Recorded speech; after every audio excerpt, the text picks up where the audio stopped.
બોટાદ જિલ્લા કોંગ્રેસ દ્વારા 142 વિપક્ષી નેતાઓને સસ્પેન્ડ કરાતા વિરોધ કરાયો। દિલ્હીમાં ચાલતી લોકસભામાંથી 142 વિપક્ષી નેતાઓને સસ્પેન્ડ કરાતા લોકોમાં અને વિપક્ષી દળોમાં ખૂબ જ રોષની લાગણી ફેલાયેલ છે। ત્યારે બોટાદ ખાતે દીનદયાળ ચોકમાં બોટાદ જિલ્લા કોંગ્રેસ દ્વારા હલ્લાબોલ કરી વિરોધ નોંધવામાં આવ્યો હતો અને બોટાદ પોલીસ દ્વારા કોંગ્રેસી કાર્યકરોની અટકાયત કરવામાં આવી હતી। કોંગ્રેસ પક્ષના પદાધિકારીઓ અને કાર્યકરો દ્વારા જણાવેલ છે કે આ ભાજપની સરકારમાં લોકતંત્રનું અને લોકશાહીનું ગળું ઘૂંટવાનો પ્રયાસ કરવામાં આવી રહ્યો છે અને એક જ પક્ષ પોતાની મનમાની ચલાવવા માટે ગમે તે ભોગે બહુમતીના જોરે લોકશાહી નાબૂદ કરવાનો પ્રયત્ન કરી રહ્યા છે।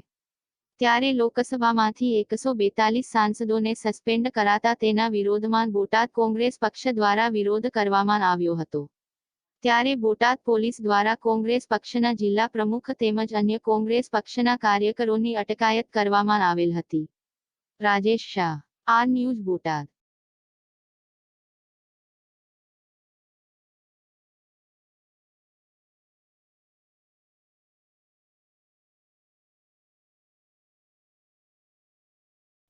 આપનો પરિચય સાહેબ?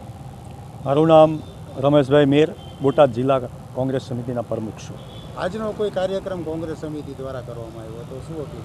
આજનો કાર્યક્રમ વર્તમાન સરકાર જે ભાજપની દિલ્હીમાં બેઠેલી કે નરેન્દ્ર મોદીની સરકાર કહેવાય, એ તાજેતરમાં જ લોકશાહીનો અવાજ ઉઠાવવા માટે ચાલુ સંસદમાં અમારા જે સાંસદો જે લોકોના પ્રતિનિધિ તરીકે એક દિલ્હી શૂટીને મોકલ્યા છે, એ લોકોને જ્યારે સંસદ ભવનમાંથી બે ગૃહમાંથી સસ્પેન્ડ કરી અને સસ્પેન્ડ કરવામાં આવતા હોય અને લોકોનો અવાજ ન ઉઠાવવા દેતા હોય તો એના વિરોધમાં અમારી એઆઈસીસી પ્રદેશ સમિતિની ગાઈડલાઇન મુજબ અમારા બોટાદ જિલ્લામાં જિલ્લા કોંગ્રેસ સમિતિ દ્વારા કાર્યક્રમ આપવામાં આવ્યો હતો, વિરોધ પ્રદર્શનનો, રસ્તા રોકો આંદોલનનો।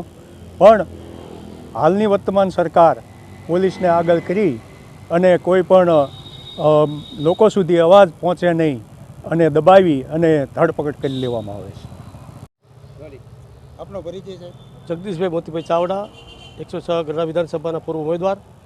આજનો કોઈ કાર્યક્રમ કોંગ્રેસ પક્ષ તરફથી આપવામાં આવ્યો છે, શું કહેશે? આજે અમારા કેન્દ્રીય કોંગ્રેસ સમિતિ દ્વારા એઆઈસીસી દ્વારા રાજ્યસભાની અંદર જે 142 રાજ્યસભાના લોકસભાના સભ્યોને નિલંબિત કર્યા એ બાબતનો આજે બોટાદ કાર્યક્રમ રાખેલ છે અને તેની અંદર ધરણા પ્રદર્શન કરેલ છે, અમારી પોલીસે અટકાયત કરેલ છે। આ સરકારે લોકશાહીનું જે બીજ રોપણ કરેલ છે કોંગ્રેસે, એને નાબૂદ કરી અને સરમુખત્યારશાહીનો બીજ રોપ્યા છે। આ સરકારે ખૂબ જ કોંગ્રેસ સાથે ગેરવર્તન કરેલ છે અને રાજ્યસભાના જે સંસદો છે જેમનો હક છે એ હક છીનવો છે। એ બાબતે અમે આજે આક્રોશ વ્યક્ત કરીએ છીએ અને આ બાબતને અમે વખોડીએ છીએ। એ બાબતે અમે આજે આ પ્રોગ્રામ રાખેલ છે। આપનો પરિચય બેન? મારું નામ ગીતાબેન પરમાર, ગુજરાત પ્રદેશ મહિલા મંત્રી। આજનો કાર્યક્રમ શું હતો?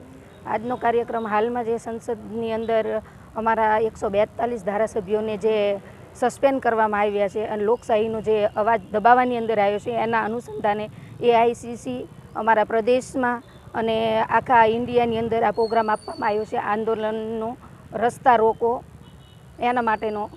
અને આ સરકાર સરમુખત્યાર થઈ ગઈ છે, જે ખોટું કરીને જ જીતે છે અને લોકોનો અવાજ દબાવી રહી છે। અત્યારે હાલમાં તમે જુઓ તો એવા ઘણાય કામ કરવાના છે। 142 સંસદ સભ્યો સસ્પેન્ડ કર્યા ને એની જગ્યાએ હાલમાં અત્યારે જે આપણે મણિપુરની અંદર અવાજ મહિલાઓને જ્યારે દુષ્કર્મ થતું હતું ત્યાં કને ત્યારે તોફાનો ચાલતા, ત્યારે આ સરકાર ક્યાં ગઈ હતી ભાજપની? હાલમાં અત્યારે 8 સેકન્ડે એક બળાત્કાર થાય છે ત્યારે આ સરકાર ક્યાં ગઈ છે? ત્યારે કેમ કોઈ એક્શન લેવામાં નથી આવતી? જ્યારે લોકશાહીનું અવાજ દબાની અંદર લોકો સુધી અમારો અવાજ ના જાય એના માટે આજે અમે પ્રોગ્રામ આપ્યો હતો, ત્યાંથી અમારી અટકાયત કરવામાં આવેલી છે। જય હિન્દ, જય કોંગ્રેસ।